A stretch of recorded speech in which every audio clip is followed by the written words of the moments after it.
Nosso assunto agora é o Programa de Recuperação de Pastagens Degradadas do Governo Federal, o Ministério da Agricultura, que quer até 2030, é isso mesmo, né, João Pedro? Até 2030, a meta é essa, até 2030, reformar 40 milhões de hectares de pastagens degradadas. Nós vamos receber aqui no programa o Maurício Palma Nogueira, que é diretor da Atenagro, e ele é membro titular do Comitê Gestor Interministerial desse programa, ou seja, é um pesquisador, um estudioso que faz parte de um grupo de estudos que elabora meios de se chegar a viabilizar esse programa de recuperação das pastagens. Maurício, muito obrigado mais uma vez, um prazer te receber aqui no programa. Estou aqui com o João Pedro. Aliás, eu vou pedir que o João Pedro comece a nossa entrevista para falar desse trabalho, né, de buscar a viabilidade para reformar esse tanto, né, 40 milhões de hectares de pastagem. João. Boa tarde, Maurício. Muito obrigado por estar conosco. Maurício, a grande dúvida que tem hoje no mercado é quando que esses recursos vão começar a ficar disponíveis e como vai ser o modelo operacional do produtor ou produtora ter acesso a isso. Porque você tem uma demanda, você tem muita área em todo o Brasil em processo de degradação, de baixa produtividade. Você já fez vários trabalhos mostrando uma arroba, 2 arrobas por hectare, o que é inviável do ponto de vista econômico e do ponto de vista ambiental. A grande dúvida é essa: quando, pela avaliação de vocês, esse programa vai ter recursos para começar a operar no Brasil? Boa noite, João Pedro. Boa noite, Zaidan. É um prazer estar aí com vocês. João Pedro, o trabalho todo ele está dividido em algumas frentes. Eu faço parte do grupo técnico de conhecimento e tecnologia, né? Tem um grupo que faz a parte financeira, que faz a parte da análise, que é quem está desenhando toda essa engenharia para que o recurso chegue na mão dos produtores, né? Então, evidentemente, isso vai passar por bancos. Nós estamos lá estabelecendo os critérios que vão ser avaliados, que vão ser usados, qual produtor, qual tipo de produção se enquadra, né? E tem também o outro pessoal que está buscando esses recursos lá fora. Então, é bem provável que esses recursos comecem a chegar na mão dos produtores no próximo Plano Safra. Isso eu estou falando aqui de opinião, precisa ver se a gente consegue acelerar ou realmente vai ficar para o próximo plano. Mas assim que tudo tiver desenhado, isso vai ser anunciado por um terceiro grupo, que é o grupo de comunicação, que está lá estudando como que isso vai ser levado para o mercado, para as empresas e assim por diante, certo? O cenário da degradação de pastagens no Brasil e o que se estima de volume necessário para começar, pelo menos para começar essa recuperação? Aí, Zaidan, nós vamos ter diferentes números. Então, hoje lá no grupo técnico, quem está conduzindo isso é a Patrícia Menezes, da Embrapa, de uma forma brilhante, né? Ela está concentrando, dividindo item a item para a gente chegar nesses diagnósticos, mas eu vou antecipar os números que a gente tem aí, é uma opinião da Atenagro, com base no Rally da Pecuária. Eu tenho insistido muito, Zaidan e João Pedro, que a gente tenha que classificar o processo de degradação, né? Nós temos que contextualizar. Hoje, quando fala em degradação de pastagens, cria-se uma confusão muito grande. O pessoal já pensa na área toda degradada, pensa naquela área erodida, pensa numa área acabada, e não é bem assim que funciona. Você tem um processo e você tem o pasto degradado. E o pasto degradado, ele pode seguir 2 caminhos diferentes. Um é a rápida substituição pela pastagem por uma planta invasora, isso geralmente vai acontecer principalmente lá no bioma amazônico ou no cerrado com vegetação mais forte, né, mais presente, que a gente tem Cerrado Grosso, né? E tem aquele que é a pastagem perdendo massa e ficando aquela aquela área feia, que é a visão típica que a gente tem, né? Essa que está aparecendo aí na imagem, é uma área que vai ficando pelada, né?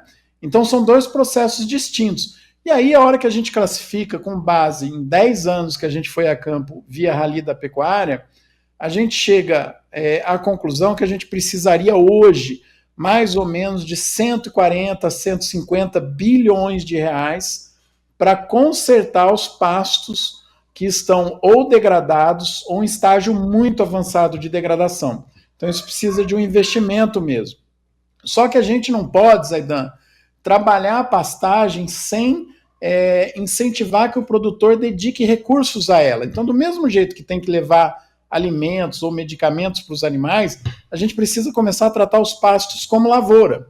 E aí a gente, para evitar o processo de degradação, para melhorar aqueles que estão mais ou menos, colocar em ponto como se tivesse sido reformado, e manter esses pastos, a gente vai gastar aí mais ou menos 300 bilhões. Só que esse é um dinheiro que ele já tem que estar no orçamento do produtor. Então eu preciso, na hora de colocar esse plano para ser executado, né, e de novo, essa é a minha opinião, a gente tem que classificar cada pasto de forma que ele esteja, de forma que a gente consiga estimar quanto de recurso precisa nele. Se a gente for avaliar tudo como se tivesse degradado, nós vamos chegar em números absurdos, difíceis de reunir, difíceis de executar a campo. Você tem, como você falou, tem vários níveis de degradação. Muitas vezes, quando você tem uma população razoável de plantas forrageiras e não tem uma infestação maciça de invasoras, muitas vezes o simples fato de você começar a adubar esses pastos já é uma melhora significativa e principalmente manejá-los melhor. Porque muitas vezes o pessoal deixa rapar o pasto. Isso é um desastre do ponto de vista do pasto em si e do ponto de vista de produção. Então, eu acho que hoje, aqui no Mato Grosso do Sul, por exemplo, nós estamos acompanhando muitos trabalhos de recuperação usando o mínimo possível, não mexendo no solo, inclusive, só aonde houver uma densidade de forrageira suficiente, é lógico. E também controlando invasoras, que a invasora vem pela própria degradação mesmo, que o gado come todo o pasto, ela tem espaço para crescer, o gado não vai comer a invasora, então acontece isso. Então, esse modelo que estão pregando, eu acho que é correto, você tem que partir de vários níveis de degradação. Exatamente, João. E planejar, né, que isso seja evitado, né? Até nós estamos lançando essa semana, estamos começando a divulgação aqui, o relatório especial de pastagem que a gente vai soltar no próximo mês. E aí a gente já começou a liberar alguns números nos grupos que a gente interage ali com produtores, nos clientes, né? O custo da degradação, João, o ano passado foi mais ou menos de 27 bilhões de reais. Esse é o custo todo do processo de degradação de pastagem. Metade disso foi o nível final, né? Passou aquele limite de estar em degradação para degradado. Então, significa que você perdeu o patrimônio se você não cuidar, e você bem disse. Dependendo do nível das invasoras, você começa a não conseguir licença para limpar. Você perde a área. Né? Em algumas regiões isso tem sido muito rigoroso, né? Na verdade o Brasil inteiro. Então eu tenho que frear esse processo. Para você ter ideia, né, do que significa os 27 bilhões, se a gente colocar toda a produção de 2023, nós estamos falando de R$40 por arroba produzida no Brasil. Então às vezes a gente está lá brigando por preço e estamos perdendo esse dinheiro justamente pelo que você falou. É falta de manejo, é falta de cuidado, o nível de insumos que vai ser demandado na fazenda depende da capacidade do produtor colher aquela forragem, e aí nós estamos falando de manejo, de cercas, né, de águas, de coxos e de lotação. Se você quer aumentar a quantidade de animais, produzir mais por área, você vai precisar imputar uma quantidade maior de nutrientes, né? Então a pecuária ela tem que ser conduzida dessa forma planejada, muito mais parecido com o que a agricultura faz. E o mercado está ficando rigoroso, né? Então a gente estimava há um tempo atrás que os níveis mais baixos de tecnologia ficariam excluídos, e agora, né, nas estimativas atualizadas aí, com base nos números de 2023 e 2024, a gente já nota que esses produtores dos níveis mais baixos de tecnologia já não têm recursos que possam ser tirados da própria fazenda para ele dar os passos que ele precisa para melhorar o nível de produtividade. Então, ele vai precisar de dinheiro de fora. Isso é uma situação extremamente desconfortável para o pecuarista. Pedi para colocar na tela um gráfico que vocês distribuíram na semana passada, o Rally da Pecuária, que são os abates de bovinos sob algum tipo de inspeção, abate CIF. De janeiro a maio, nós tivemos desde 2004 foram 6 milhões, a gente multiplica esse dado que está nas colunas por 1.000, 6.816 cabeças abatidas em 2004, 20 anos atrás, de janeiro a maio. Esse número foi subindo, oscilando um pouquinho, chegou em 2014 a 10.795.000 cabeças de bovinos abatidos, e agora, este ano, o maior desses últimos 20 anos, com 11.945.000 cabeças, segundo o IBGE, e o Rally da Pecuária, da Atenagro, disponibilizou. Então eu queria que você comentasse, se for o caso, Maurício, e também fazer uma projeção, porque nós vamos recuperar 40 milhões de hectares de pastagens degradadas. Se hoje nós temos a atual condição de pastagens, produzindo isso, levando ao abate esse volume tão grande, com os 40 milhões de hectares reformados, claro que não vai ser só para pecuária, agricultura também, soja, milho, algodão, feijão, arroz, mas a pecuária vai ter uma fatia importante de crescimento nessas pastagens que estarão recuperadas com esse dinheiro todo, né, que vocês estão projetando. Como é que fica em termos de mercado, Maurício, quando a pecuária ganhar ao nível de excelência que você tanto prega corretamente, né, de aumento da produtividade de carne por hectare? Como é que vai ficar a questão de mercado quando nós chegarmos lá? Zaidan, ótima colocação. Esse que é o desafio, né? Aliás, a gente participa muito de debate, de mesas, né? Às vezes a gente vê grupos um pouco mais extremistas aí das questões ambientais defendendo essa pecuária tecnológica e fazendo campanha contra o consumo de carne. Quer dizer, ele quer provocar o colapso, né, da produção. Esse é o grande desafio, Zaidan. Agora, vamos colocar só uma correção aí no que significa os 40 milhões de hectares, né? Nós estamos falando em dobrar, Zaidan, o que já vem acontecendo. Porque, como você bem colocou aí, não se trata só de recuperar ou reformar pastagens, mas também de converter, né? E isso já vem acontecendo. Então, o Brasil hoje, nos últimos 30 anos, nós aumentamos a produtividade em 170%, porque a hora que a gente faz o cálculo do que foi produzido nos períodos, né, a diferença de produção e a área de pastagem reduziu 17%, nós já estamos implementando esse ritmo. E aí vem a parte bonita toda, né? Se a gente não fizer um trabalho de abrir mercado, e aí nós temos que tirar o chapéu para a iniciativa privada, que vocês mesmos estavam falando, aí você e o João Pedro, né? Nós temos mercados novos, então o caso dos Emirados Árabes, esse ano, de janeiro a maio, nós já exportamos para os Emirados Árabes 10% a mais do que exportou em 2023 o ano todo, né? Então tem mercados novos chegando, tem mercados que a gente vendia pouco, que nós estamos aumentando a venda. Se a gente não continuar esse processo, tanto para carne bovina, como frango, como suíno, carne os grãos em geral, né?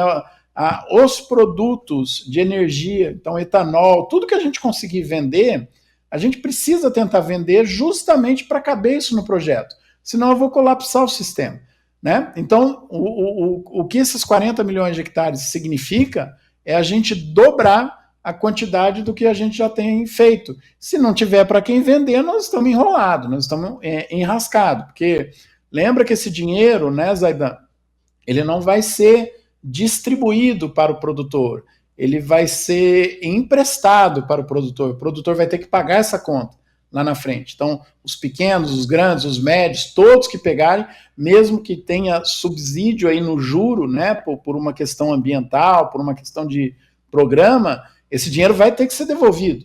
Então, eu preciso ter o estímulo de mercado. E aí a gente pode lembrar bem o gráfico que você mostrou aí, né? Tanto os dados do MAPA como do IBGE confirmam esse abate todo e essa produção de carne. Olha o que nós estamos falando esse ano. Nós aumentamos aí, né, as exportações, dependendo das NCMs que você pega, né, nós estamos falando de 40% ou 34%, o número que a gente usa aqui é 34%, janeiro a maio contra janeiro a maio do ano passado, e nós aumentamos a disponibilidade de carne para o consumidor em 20%. É o equivalente ao maior consumo de carne bovina já registrado, se isso se mantiver até o fim do ano. E tudo isso foi feito por quê? Porque nós fomos estimulados lá entre 2019 e 2021, com exportações crescentes, preços ótimos, o produtor investiu, aumentou o pacote tecnológico, e esse ano nós estamos colhendo tudo isso. E diferente de 2014, 2014 a gente estava liquidando parte do rebanho erado, né? A gente ainda estava naquele ajuste de estoque. Em 2024 a gente está produzindo.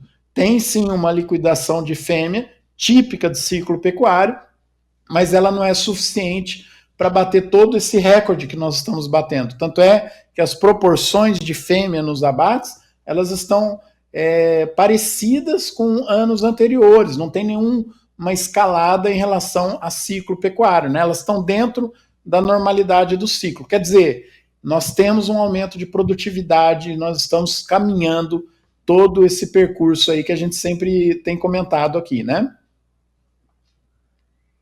Normalmente ele tem a área, mas ele não tem estrutura, não tem maquinário, não tem know-how, não tem expertise para entrar na agricultura, por exemplo. É possível ele pleitear a recuperação, ele tem 1.000 hectares, tem 200, 300 de degradado, ele recuperar isso aqui com o recurso desse programa e fazer parceria, arrendar, fazer parceria com o produtor agrícola, com alguém que tem equipamento, que tem numa área que ele está recuperada, que ele corrigiu a acidez, que ele botou fósforo, que ele botou potássio, melhorou, criou condições boas, essa figura vai ser permitida no processo? João, eu particularmente eu gosto muito desse modelo, né? Você usar essa parceria, colocar alguém na tua propriedade, né? Você pega o teu recurso, espreme o gado num canto que você optar lá e entrega as áreas agricultáveis para alguém que tem interesse. Eu gosto muito desse modelo, isso vai acontecer, já vem acontecendo, vai ser estimulado, você vai ter recurso para o agricultor avançar sobre essa área, só que aí entra uma outra questão desse processo todo. Quais são os tamanhos dessas áreas todas onde estão esses 40 milhões ou mais hectares que tem potencial para a gente fazer agricultura? Porque aí você entra numa questão operacional, João. Então imagina lá um agricultor que tem em determinada região ali os seus 500, 600 hectares de agricultura e ele quer aumentar a área dele. É viável incorporar 10 hectares espalhados, né? Ou 10 aqui, 20 ali, 30 ali, né? Então nós temos aí uma questão de organização desse agricultor para incorporar essas áreas. Eu acho hoje que esse é o maior desafio. E na verdade, João Pedro, qualquer assunto que a gente for falar de agronegócio, de agricultura, de decisões que precisam ser levadas a campo, seja ela para a agricultura, para floresta ou para pastagem, sempre o nosso maior desafio é a questão fundiária.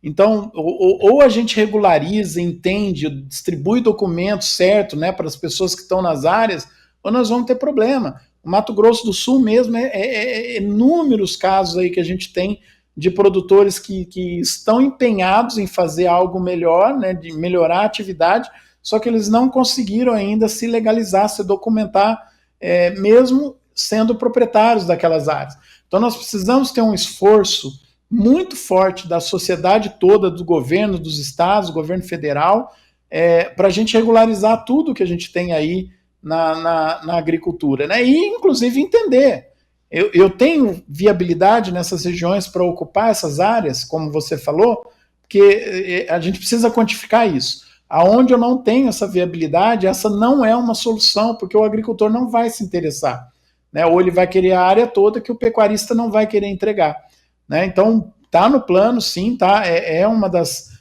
alternativas que vão ser executadas, né, no futuro, mas tem esse desafio aí que a gente precisa ficar com ele em mente. Brasileiro, ele tem 4 desafios. Primeiro, a tecnologia não chega até ele. A assistência técnica é fundamental para o sucesso do processo. Segundo, ele não tem escala. A escala hoje está ficando dramática. Para arrumar um caminhão para levar 12 toneladas de calcário ou de qualquer, é difícil. Tem um bitrem que leva 48. E terceiro, ele tem que ter um espírito de organização entre eles, conseguir agregar os produtores em volta. E por último, os bancos não gostam de emprestar para quem precisa, gostam de emprestar para quem não precisa. Então esses 4 fatores, eu acho que você teria que ser extremamente avaliados por vocês para colocar recursos para assistência técnica, recursos para organizar o produtor, porque o problema meu, do Zaidan e o teu, se nós for vizinho, é o mesmo problema, regra geral. Só que eu não tenho trator, não tenho equipamento, criar patrulhas mecanizadas, criar modelos que sejam viáveis para trabalhar nessa recuperação. João, concordo plenamente. Agora, só lembrando aí, tudo que eu estou falando aqui são opiniões Maurício Atenagro, hein? Eu não estou falando em nome do comitê, que tudo isso está sendo discutido lá. E aí, João Pedro, essa questão do dinheiro chegar a quem precisa, isso, para mim, particularmente, é a maior preocupação. Eu sei da dificuldade do sistema financeiro, porque esse dinheiro, ele chega, né? Ele chega via instituição, né? Ministério, programa, vai para as instituições financeiras, as instituições vão distribuir, né, esses recursos a crédito, só que elas são cobradas para que esse recurso seja devolvido. Então, esse é um problema que não vai ser de agora, a partir de agora, isso já existe. O Plano ABC foi assim, diversos programas aí relacionados a pequenos agricultores são dessa forma. Isso que a gente precisa encontrar um modelo que o dinheiro chegue de forma segura, para que esse produtor que mais precisa desse recurso consiga usar. Senão vai acontecer que nem outros programas, vai chegar na mão de quem tem condições de pegar dinheiro a preço de mercado, né? Não precisa dos programas. Claro que é bom para ele, que é um juro mais baixo, mas nós estamos nos esforçando, já que estamos falando de sustentabilidade, nós temos que fazer um esforço enorme para que esse dinheiro resgate aquele produtor que está numa situação extremamente desconfortável. E aí, de fato, né, ele precisa de dinheiro para comprar ou aumentar o rebanho, para levar as tecnologias para as pastagens, para fazer infraestrutura, maquinário, tudo isso, né? E quanto menor a área dele, menor é a condição dele fazer uma parceria com algum agricultor que tem interesse naquelas áreas, a menos que seja vizinho. Então, tudo isso precisa ser pensado, né? E essa é uma grande vantagem da forma com que foi montado esse comitê, né? Jogar esses assuntos na mão dos técnicos para discutirem e para chegar em soluções aí que vão ser apresentadas ao longo do processo, né? 24, 25 está para sair. O comitê já tem um número estimado para apresentar, para solicitar que esses recursos sejam incluídos no Plano Safra? Ainda não, Zaidan. Essa é a parte da comunicação do comitê, e nossa área está focada no conhecimento e na aplicação de tecnologia, né? Então, ainda não temos isso estruturado, estão buscando esses recursos, todos os esforços. Então, foi anunciado, tem o plano, tem todo lá o edital, todos os detalhes, mas é agora que a gente puxa os recursos, né, que o pessoal está correndo atrás, para a gente conseguir depois ver como que ele chega na mão do produtor. Então, ainda não tem essas informações disponíveis. Mais uma pergunta, nós temos mais 2 minutos aqui com o nosso Maurício. Rapidamente, então, Maurício. Maurício, a cereja do bolo seria o carbono, o crédito de carbono, porque uma área degradada ela é uma emissora líquida de gases de efeito estufa e uma área recuperada pode ser uma área sequestradora. Esse assunto está na pauta também, essa cereja do bolo, que seria o crédito de carbono? Está em discussão, sim, João Pedro, mas não é o que vai definir, né? São diversas outras possibilidades que podem ser incorporadas para entrar, né? Eu gosto muito desse raciocínio, né? Inclusive porque, João Pedro, se a gente focar a discussão no carbono, lembra como é que a gente aprendeu sobre carbono na faculdade, né? Perfil com raiz indo até lá embaixo. Isso é carbono, que dá para ver, né? E se eu tenho um perfil desse de solo, nós estamos falando em produtividades altas, que é o que faz com que o Cerrado produza em segunda safra de milho mais do que o Sudeste produzia 30 anos atrás na época de verão. Isso tudo é acúmulo de carbono no solo, né? Então, ganhar produtividade é conduzir uma agropecuária de baixa emissão de carbono. Isso sim é o que a gente deveria insistir muito em relação ao tema, né? Buscar altas produtividades. Palma Nogueira, diretor da Atenagro. Maurício, sempre João Pedro e eu citamos você aqui no programa. Você nos disse, certa ocasião, não nos esquecemos, com relação à cobrança que as pessoas fazem, os países fazem do Brasil na questão da sustentabilidade, da produção de carne, soja, nos diversos biomas. Você disse, aquilo que as pessoas estão propondo nas COPs, nós, brasileiros, já fazemos há 30 anos. Aquilo que se prega para os próximos 30, nós já fazemos há 30 anos também. Obrigado, Maurício Palma Nogueira, que é diretor da Atenagro e é titular do Comitê Gestor Interministerial do Programa Nacional de Pastagens Degradadas em Sistemas de Produção Agropecuário e Produção Florestal Sustentável. Obrigado, Maurício. O Rally está indo bem? Tá. Inclusive, Zaidan, nós temos uma novidade ótima para o próximo, né? Nós atrasamos o cronograma porque a gente quer terminar o próximo Rally com um relatório extremamente diferenciado e inédito para ser apresentado na COP. Então, vai ser focado muito mais a campo do que foram os outros, né? A gente sempre divide os esforços entre entrevistas e análise das pastagens. Esse nós vamos focar em avaliar a condição das pastagens e levantar toda a questão do carbono nesses pastos, com uma informação diferenciada. O pessoal costuma dizer, pasto bem manejado sequestra carbono. E é verdade, é isso mesmo. Só que a gente quer explicar o que eu estou falando de bem manejado, o que foi colocado ali, o que foi extraído dali, como que a gente conduziu esse pasto e quanto que ele acumulou de carbono, né? Então, tudo isso vai ser linkado com a pesquisa, com universidades e centros de pesquisa.